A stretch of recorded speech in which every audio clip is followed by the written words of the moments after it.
Obbii keenya galmee seenaa torban kanaatiin galmee goota Oromoo Arsii Leenjisoo Diggaa ilaalleerra.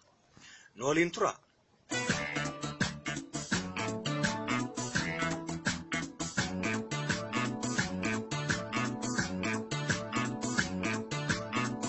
Uummata Oromoo biratti barri 1880 akka lakkoofsa Itoophiyaa bara hamtuu godaannisa yoomuu hin dagatamne keessummeessee darbedha. Keessumaa Oromoo Arsiif immoo madaa ciqileeti. Falmii fincila diddaa garbummaa addummaan uummata Oromoo Arsiirra humnaa koloneeffataa Minilik gidduutti waraana lubbuu namoota hedduu galaafateetu bara 100 ol dura gaggeeffame. Akka galmeen seenaa jalqaba bara 1880 keessa ta'e himutti waraana koloneeffannaa Minilik Oromoo Arsii humnaan qabachuuf gaggeesseen gootni Oromoo Arsii maatii jireenya gadi aanaa jiraachaa turan keessaa kan argame adeemsa fincila diddaa garbummaa sana keessatti namoota gootummaan hawaasa keessaa yaadannoo bara baraa qaban keessaa Leenjisoo Diigaa isaan tokkodha. Akka galmeen seenaa Leenjisoo Diigaa addeessutti ijoollummaa isaatti abbaa isaa du'aan waan dhabeef yeroo dargaggummaa isaa jireenya rakkisaa ta'e keessa darbe. Akka aadaa Oromoo Arsiitti wasiilli Leenjisoo dirqama maatii obboleessa isaa gargaaruuf jiraachisuu kan irraa eegamu yoo ta'es kana gochuu garuu hin dandeenye. Leenjisoonis maatii fortii abbaa isaa dhiisee gara gosa haadha isaatii Abeetii jedhamutti qajeele. Quuqqaa garaa isaa jirus ibsachuuf yeroof haala mijataa eegaa ture. Umurii dargaggummaa isaatti leenca ajjeesee hanga miseensonni gosa kolloobaa argamanitti hin geeraru jechuun kan dide Leenjisoo Diigaa akkuma miseensonni gosa Arsii koloobaa dhufanitti quuqqaa garaa isaa akkana jechuun geerarsa beekamaa kanaan ibsate. Akka galmeen seenaa Leenjisoo Diigaa ibsutti.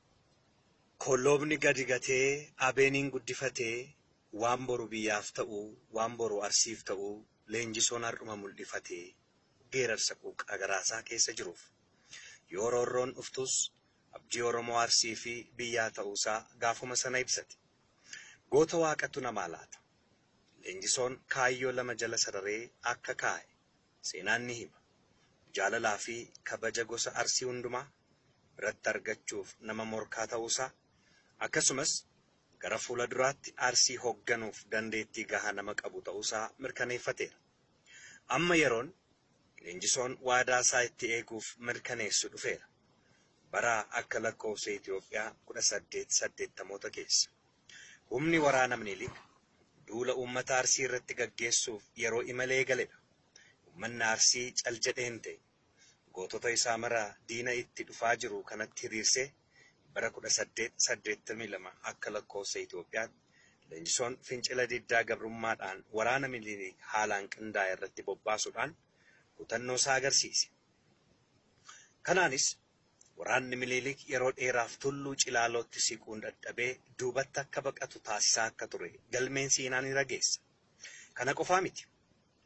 Leenjisoo Diigaa gosa Arsii faffaca'anii jiran irraa miidhaa ga'uu danda'u dursee hubachuun adda gurguddoo 3 qondeessuun isa keessaa tokko kan ta'e adda Caancoo jedhamu hoogganuun humna waraanaa Minilik si'a lammataaf Doddota bakka jedhamutti dahoo godhachuun uummata Arsii loluuf kan ba'e irratti bobba'uun waraana Minilik barichaa hanga Moojootti duubatti akka deebi'u akka godhanii fi Minilik mataansaa hamma xiqqoof du'arraa akka oole galmeen seenaa fincila diddaa garbummaa barichaa goota kanaan hoogganamaa ture ni addeessa. Kanaan kan hin dhaabbanne dibbee guddicha moototaa Nagaariit jedhamu booji'uun bakka amma magaalaa dheeraa jedhamutti geeffamuun uummanni Arsii injifannoo isaa sirna ho'aadhaan kabajateera. Sirna kabajichaa irrattis waraana fincila diddaa garbummaa barichaa hanga dhumaatti akka itti fufsiisu waadaa waliif seene. Leenjisoonis onnee guutuudhaan hoogganaa fincilichaa ta'uun itti fufe. Bakka jireenya Leenjisoo Diigaa Doddotaa ta'u malee naannolee Arsii garaa garaatti imaluun aarsaa gurguddaa kaffaleera. Kanaafis Doddota biyya dhiiraa jedhanii akka waaman taasiseera. Walumaa galatti waraanni kun marsaa adda addaa 3 kan dabarse yoo ta'u waraanni Minilik marsaa 3 injifatamee deebi'eera. Haa ta'u malee horii fi bushaayee hedduu jalaa saameera. Bushaayee kana deebisuufis ciisee kan hin bulle Leenjisoo Diigaa keessumaa waraana hamaa marsaa sadaffaan humna jabeeffatee kan dura dhaabbachuun horii tokko tun fuusisin meeshaan waraanaa isaanii barbadaa'e qaanii guddaatiin waraana Minilik gara Inxooxxoo yookaan riqicha xiixaatti akka deebi'u taasisuu isaanii barreessitoonni seenaa hedduun barreessaniiru. Waraana kana boodas beekamtiin Leenjisoo Diigaa Arsii keessatti haala guddaan dabale. Kunis mallattoo fincila diddaa garbummaa, mallattoo kabajaa fi birmadummaa Oromoo ta'ee fudhatama. Kanarraa ka'uudhaan Minilikiif Raas Daargeen karaa danda'ame hundumaan Leenjisoo qabuuf carraaquu eegalan. Bifuma wal fakkaatuun Leenjisoonis Minilikiin qabuuf yookaan ajjeesuuf fedha guddaa qabaachuun yaalii taasise. Si'a sadii ol hanga xiqqoof jalaa miliqeera. Akka barreessitoonni seenaa ibsanitti. Haa ta'u malee bara 1886 keessa waraanni Arsii mo'amuu isaarraa kan ka'e Minilikiin qabuun yookaan ajjeesuun hedduu ulfaataa ta'e. Bara 1887 Leenjisoon Minilikiif harka kenne. Kunis sababoota lamarraa kan ka'e akka ta'e seenaan ni ibsa. Sababni inni duraa waraana yeroo dheeraaf adeemsifame kanaan humnaa fi leecalloo waraana ittiin gaggeessan dhabuu fi inni lammaffaan ammoo yakka harka muraaf harma muraan ummata Arsii irratti ga'u dhabamsiisuuf akka ta'e dubbatama. Akka yaadame yoo ta'u baates bifuma kanaan ture gootni sabaa Leenjisoo Diigaa mallattoo birmadummaa fi ciminaa ta'uun faarsamaa kan jiraatu.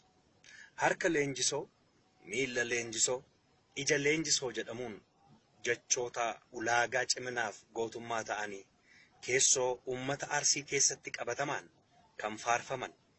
Innis diddaa sirna gabroonfataa irratti agarsiise kanaan kudhaama dhaloota egeree ta'uu akka danda'e galmeen seenaa goota kanaa ragaadha.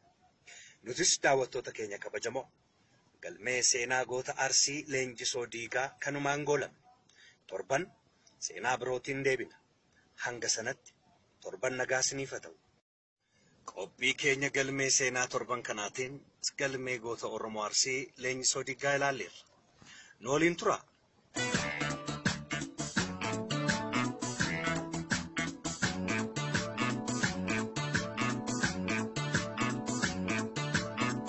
Uummata Oromoo biratti barri 1880 akka lakkoofsa Itoophiyaa bara hamtuu godaannisa yoomuu hin dagatamne keessummeessee darbedha. Keessumaa Oromoo Arsiif immoo madaa